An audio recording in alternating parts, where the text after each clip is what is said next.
Hi, I have a story for you. Christmas gift. I've enjoyed vacations at the beach in Manitoba where I was raised, camping in the Rockies, hot air ballooning in wine country, all-inclusive resorts in the Caribbean, cruises, and big city tours. I look back fondly on all of them, but my heart always returns to my in-laws' cabin in the Canadian Shield, with its pristine lakes, hard rock terrain, boreal forest, abundant wildlife, and the ever-present call of the loons. The cabin was on Trout Lake near Kenora in northern Ontario. I've always been kind of puzzled as to why 95% of Ontario is called northern. I always considered the cottage to be in Western Ontario, Kenora being situated in the southwest corner, bordering very close to Manitoba. It's beautiful country.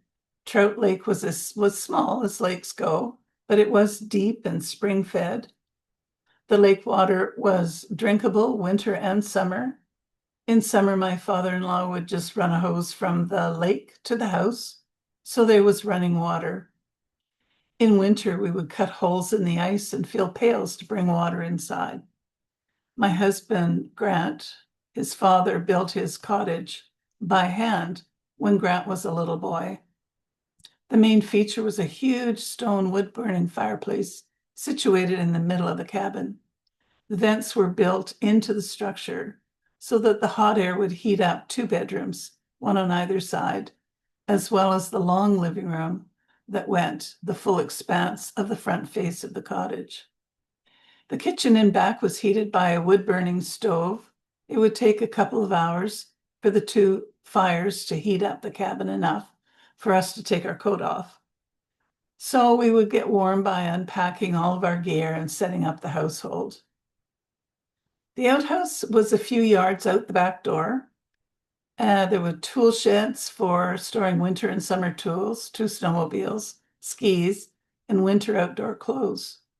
There was a boathouse with two fishing boats and fishing gear, just a few steps away from the front of the house. In summer, Grant's mom would plant vegetables in the yard next to the house.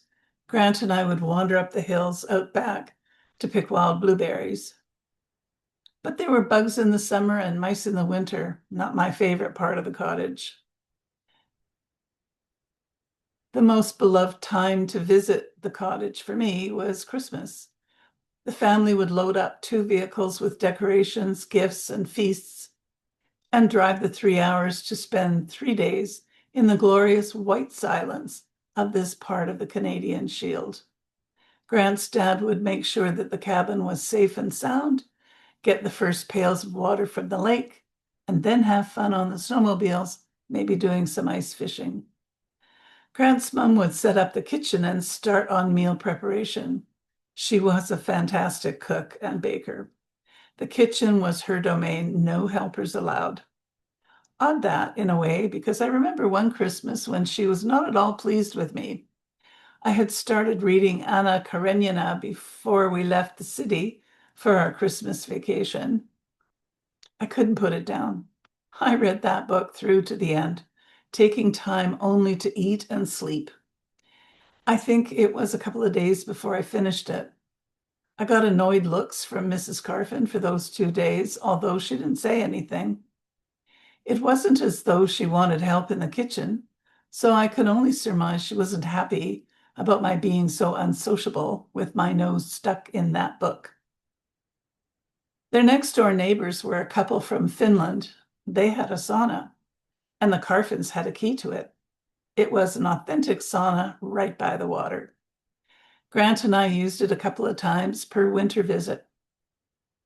We would run next door to the sauna, all bundled up, coat zipped up to our chin, hats and gloves on, maybe a scarf covering our face, depending on how much below zero it was, and towels in hand.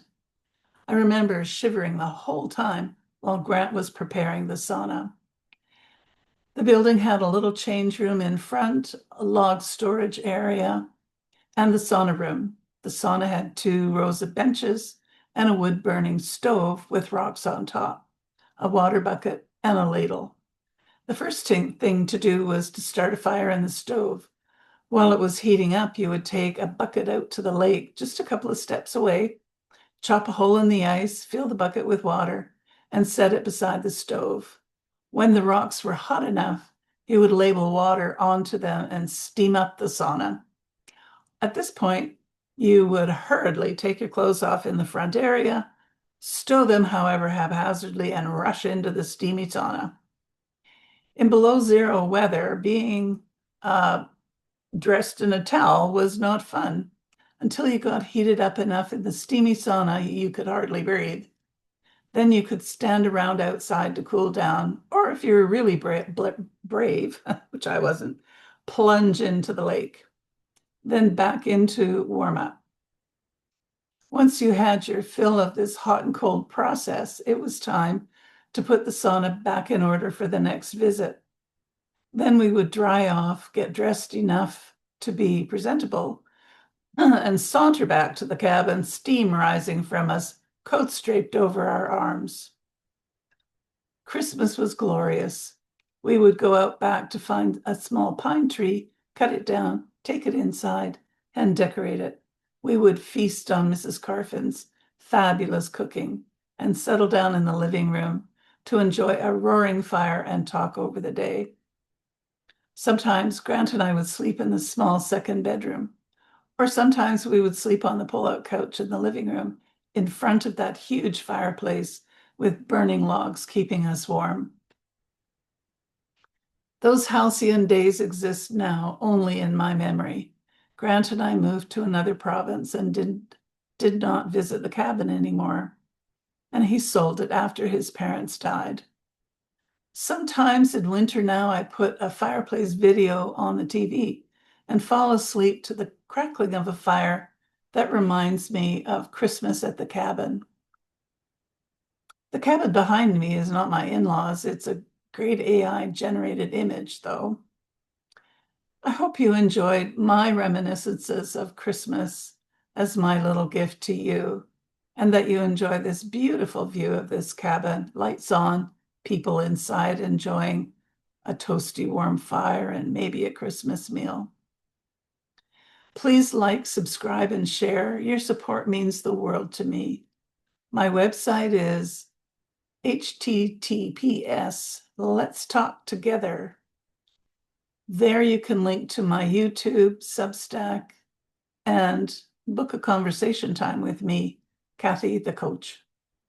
I wish you well. Have a wonderful year-end holiday season and a wonderful 2026.